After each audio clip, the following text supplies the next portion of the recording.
Then on Wednesday at noon, next Wednesday at noon, with short ritual, I will dismantle this mandala, and then I will put into the water to bless the water. This is in a traditional way how we complete the mandala. We just, in general, the mandala is a part of preparation ceremony for the very extensive ritual that's followed after the completion of a mandala in the monastery, and then we perform 1 week or 2 weeks whole rituals, and during those rituals we try to bless and consecrate and purify the world, and we do those rituals. Then after that we take the purpose of the mandala creation is now done. So now there's no point to keep it long, So that's why we just sweep up the sand. We do some ritual, we sweep up the sand, and then we put in the vase, and then we take to the water. So this is pretty much like also a lot of lessons that the creation of the mandala is also not to create any art there, but to learn something, to remind your nature of your life. So that's why it's that dismantling also is part of to show or to remind our transit nature of our life.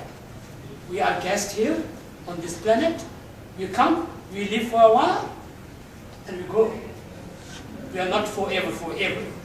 So we have to know that the more we think about our kind of temporal nature of this on this planet, we are guests here, then we will know we have to prepare for where we are going. So that's why in the Buddhism also there are a lot of meditation on the death. So whether we like or not, that will come. It's only a matter of time, but it will come. But if oh, please don't talk about that. I feel bad. This ruins my life. I want to ignore that. Ignoring the problem will not solve the problem. Whether you ignore or not, one day it will come and you are not prepared. When you ignore for a whole time. Instead of that, that problem that will definitely come to your life. Instead of to go closer and fight with that, and challenge and see the nature and how to live peaceful, how to die peacefully, and what will happen. So if you go closer and fight, then it's much kind of better preparation than ignoring it. So I always tell my students in the college also, if there's a quiz next week. Oh, I don't like the quiz. You ignore and go to the bar and dance and ignore. Whether you ignore or not, next week there's a quiz and you are not prepared, and you will get 0, isn't it? But instead of saying, oh, next week there's a quiz, so I have to learn. If you prepare, although it's not, you don't want to do that, but if you prepare, next day maybe you can answer a few questions, So that's why this applies not only for the death, but for every life, Don't ignore your problem. Ignoring your problem cannot remove your problem. The best way to solve your problem is use your wisdom and deal with the problem. Fight with it. Go closer. And what's the nature of the problem? What makes that problem too strong? What's the leg of me? What makes me too weak to fight that problem? So then if you come closer, it will go away. So that's why it talks all about the impermanence, the changing, transitory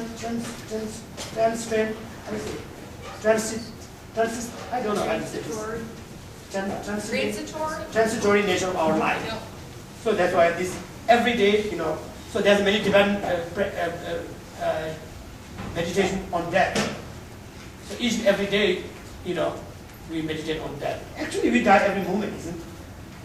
When the second moment comes, first moment died. But it's too subtle, we don't recognize it. Humans have not that ability to see that subtle death. If you say, for example, this kind of funnel. If you come yesterday, say, oh, that funnel is the same that I saw yesterday. If you come tomorrow and you see this funnel, oh, that's that funnel that I saw yesterday, tomorrow.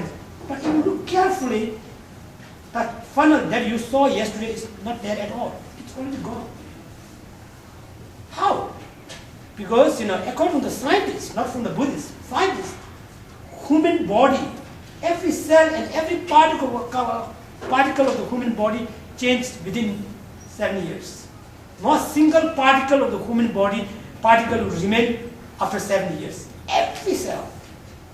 So, but this is too subtle, it's too changing, it's too subtle for our kind of, and the mind. We cannot fathom that. Until I broke a glass, I don't think it's the same glass there. If you broke that, then I say, no, that's impermanent. That's because our kind of wisdom is too limited to see that kind of subtle change. Otherwise, each and every moment, momentarily we are changing. We are not staying same forever. There's no same. But that's the case. So that's why a lot of practices are to remind. It's not to frighten. To meditate on death is not to frighten and afraid of death. Not that. The more you think you are going to not last forever, you will see how to use this beautiful present. If you think this today I'm alive, for sure, guarantee. But tomorrow I don't know. Nobody saw tomorrow. Many people will survive, but many people will die tomorrow. So I cannot say I'm not one of them. There's no guarantee. So that's why the more you think you are not forever, you will use that present beautiful moment in the fully and completely. If that goes on top of that, if there's a tomorrow, that's better. You can again use that tomorrow again, even better. If you count that, then your week will be good, your month will be good, your kind of year. Otherwise, you think, oh, today I'm next year. It's also one of the best way to overcome the laziness. Otherwise, we postpone all the time because we know there's a tomorrow, there's a next month, there's a next week. So today I'll do this next week. We postpone. If you think that, I don't know whether in general there's next week, definitely there's next week. But for me, maybe there's a next week or not, who knows? I cannot guarantee say I have next week. So that's what I do today. Today is first. If there's next week, I can do other things. So there's many other things I can do. So it also overcomes the laziness, which is one of the biggest problem for the meditator and for the students. The people who are lazy cannot accomplish any goal. For them, everything becomes remain very difficult because they don't work hard. They are lazy, they postpone everything, so that's why they always blame the objects. That task is difficult. But in Buddhism, it's mentioned very clear, difficult and easy is not on the object, it's on the subject. There's nothing that's difficult for everyone. There's nothing that's easy for everyone. For me, Manal is easy, maybe for you, maybe difficult. Computer, maybe for your students very easy, but for me it's difficult. Why? Because it's familiarity, experience, customized. The more you become the familiar and more you hard work, you become closer to the work more. It's nature of law, it becomes easier. If it's first time for you, everything is difficult. For the small kids to step with the help of the parents, also difficult to step, isn't it? But you step one time, 2 times, one day you don't need the support of other people. You can walk by yourself. So this comes because of you train many, one after two. That's why you have a lot of experience. So that's why it's become easy. So easy and difficult is not on the object, it's on the subject. The more you become familiar, it becomes easy. It's a law of nature, So if it's the first time to you, then everything is difficult.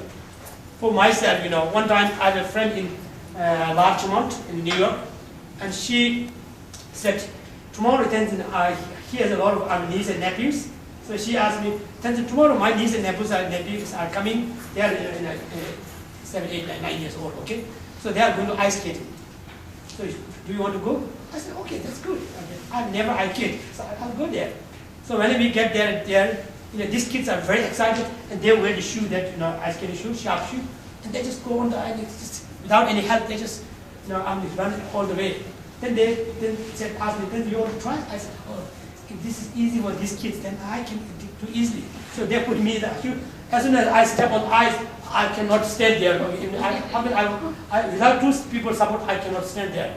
So I thought, why it happens? Why this is difficult for me and easy for them?